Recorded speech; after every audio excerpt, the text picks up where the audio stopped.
2022 is going to be the end of privacy. It's the end of privacy. And actually, they're going to demonize people that want privacy. They're going to say, why would you want to be private? Are you hiding something? Why would you want to hide something? Why do you need privacy? What are you afraid to show us? Okay. So you can see this happening right now. And so this Fed coin is going to allow infinite trackability of every single dollar. That's what's coming. For someone who's looking at real estate in Florida, where you are right now, you'd be saying, I want to get in the game. It's hot.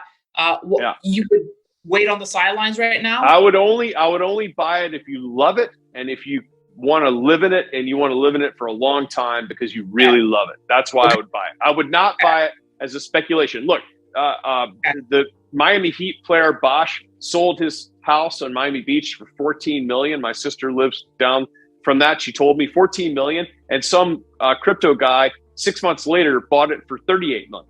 I mean, this is the type of thing that you see and you just say, like, the reason why it can't continue is because what is someone going to pay $100 million for the? Right. I mean, you could buy a skyscraper for $100 million in a deserted Midwestern town because everyone's leaving, right? So my point is that it gets so out of balance that it just doesn't make any sense. I mean, there are coins you go on the Coin Market Cap, the crypto site, there are coins you've never heard of that are utterly useless that have a market value bigger than Barrick Gold. Like, you could just buy the whole company for the price of some pizza coin. It doesn't make any sense. I'm happy you brought up the crypto. You mentioned it before, $2 trillion market cap here for the cryptocurrencies. With it becoming, just bigger and bigger here, let's get your thoughts on, will 2022 be the year that we'll see regulation hitting this market? So I actually, in my book, I wrote about how I think crypto came into existence, which I hope everyone read because I spent a lot of time kind of trying to lay this out. As you know, Doug Casey and I coined the term Fed coin. We think that's how it's going to all end. And I actually truly believe that crypto was created to be, number one, a sweepstakes, okay? A sweepstakes distracts people. People are so excited about their crypto that they have on their wallet. They can't think of anything else. I know guys that are checking this, checking, and they'll at the cigar lounge I go to, they'll tell me, you ever heard of this? This is a tenth of a penny. If it goes to $1, I'll be as rich as, I'm like, okay, well, good luck to you, right? I mean, this is a national obsession and people are very, very distracted. Number two is it creates capital gains, okay? Some people are not claiming capital gains and they're avoiding taxes because it's chaotic. Some people are, but my point is people are trading these coins to each other. Remember Dogecoin? It went from nothing to 70 cents and then back to 15 cents or something. There's people all along the way that are buying and selling, and they're making money. They're spending that money. They're paying tax on that money. And number three, it gets everybody used to the idea that money can exist on the computer and on your phone and not in your hand. Okay, so crypto does those three things. And I think the powers that be don't care how big and how hot that market gets, is that ultimately when it ends in the introduction of Fed coin. And it's all over. And I think there's things like Ethereum survive as a utility coin. I think Bitcoin has some value. Some of the coins have value, but to think that 10,000 crypto tokens are going to be used as private money with no sovereign control is utterly insane. So the strongest survive, like you said, Ether, because of DeFi, NFTs. Sure. Okay. I mean, 10 years from now, when you buy a house, that house will change on a blockchain. Like the ownership right now, you go down and they stamp it and they charge you a doc fee. And then they have a title insurance policy, which is really stupid. It says that they promise that you own the house. And if somebody challenges, they'll defend you. Okay. But that's all done. I mean, that's all going to be recorded on a blockchain. But here's the thing. Some people are going to make money from that, but not that many people. I mean, it's not like there's going to be a chance for you to trade the token that records the house, and that's going to go up in value some 1,000% in a month. It's insane. It's literally insane.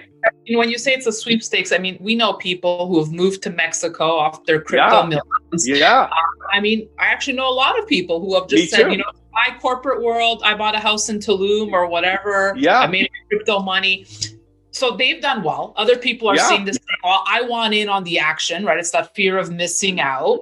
Right. And a lot of people have not done well. Like I've heard guys then saying, I'm having a hard time. I just lost $6,000 in the crypto market. Now, for some average guy, I mean, that's a lot of money. You know, it's like you learned about this on Reddit. You tried to start trading and then, you got pinched here. So, but it's not done yet. This is not done yet. Right. So you're right. We hear about the winnings, right? Not the losing. But for those winners, has that ship passed? Like, was that chance to make a lot of money in Bitcoin gone? So think about it like this. In time? Yeah. Think about it like this. Remember back when this all started. I mean, you and I have been in this circuit of people. And if you told somebody about Bitcoin in 2011 and you're like, yeah, it's like $100 or something like that, people would be like, that's just crazy. Like you must have lost your mind, they would say. Before we continue, help us clicking that YouTube like button and subscribe now to our channel. This shows the algorithm that you valued this information. And it helps us spread that message. Sharing is caring. And now, let's continue. And so now if you tell people about it, they say, oh yeah, I know all about it. I got a better coin than that. It's called Sushi Coin, and you're going to use it to buy sushi. It's going to be great. So look how far we've come. And it goes all the way back to the whole shoeshine boy gives a stock tip. And that's the last guy that can get into the market. I mean, the shoeshine guys speculating on stocks, there's nobody left. I mean, UPS drivers have crypto coins and plumbers and Ray Dalio and everybody, the whole thing has it. So like who's left? I mean, okay, so that's the question. You got El Salvador. I mean, my cousin who's probably watching was in the Peace Corps in El Salvador. And I sent him the thing and he goes, good luck to them, man. They need it. I mean, El Salvador's got this, they're buying it. And then you have companies like Microstrategy that have abandoned their entire business and all they're doing is buying coins. So they're just buying coins. They're buying coins, putting them in a hard drive, putting them away forever. Okay, so my point is, this is real technology. It's very serious, and it's going to be how we transact all business. Okay, but it doesn't mean that every single coin that you've never heard of that's tenth of a penny is going to have any value whatsoever. And so as we transition into that, look at where this is going, and it's going to a very dark place. It's going to total control because FedCoin will be centrally managed by the Federal Reserve and the Treasury, and they'll know where every single dollar is on your FedCoin wallet. And if you're naughty, then you won't be able to spend any FedCoin because you've been bad, and you'll stay home and no drinking for you because, No, sorry, I don't want to interrupt you.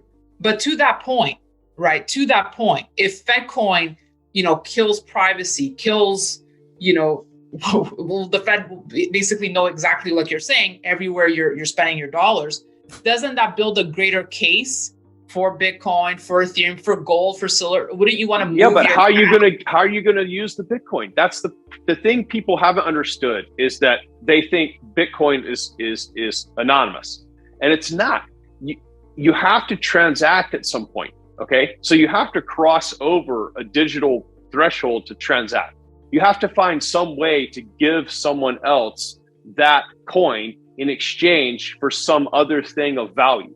You don't just exist in a private, like Obama said, it's a Swiss bank account in your pocket.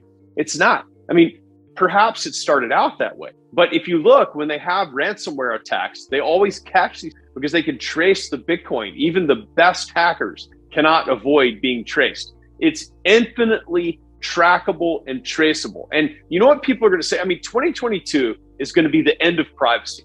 It's the end of privacy. And actually, they're going to demonize people that want privacy. They're going to say, why would you want to be private? Are you hiding something?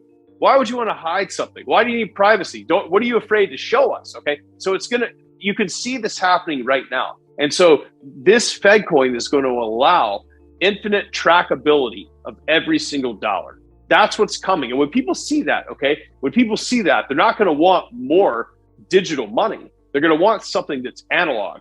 But when they want it, it's going to be too late. Do you want to know one thing about crypto? I made over 3,000% in profit in a few weeks. Fact is, the traditional financial system, the traditional money system makes you poor, not rich.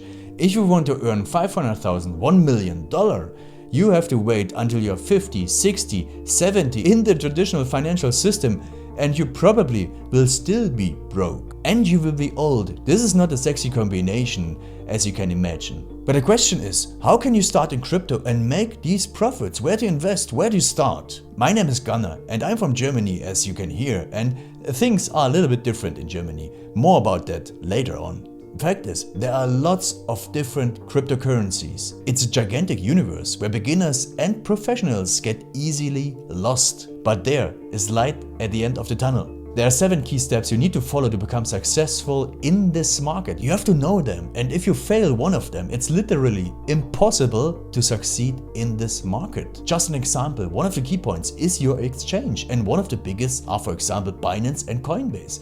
These are trusted and well-established exchanges, but, and this is a big but, you won't find the super profitable coins on those exchanges. The unknown super profitable coins that get gigantic profits are not traded on those kind of exchanges. They are traded on much smaller insider platforms that are barely known. And I can tell you what those super secret exchanges are and why they are so profitable. And another super important thing are the right information sources. The point is, the internet is gigantic. There are hundreds and hundreds of YouTube channels, blogs, pages, and much more. And there are also market makers and influencers. For example, Elon Musk, he is not a crypto guy, but the moment he recommended Dogecoin, it went through the roof, to the moon, so to say. But why did he recommend it?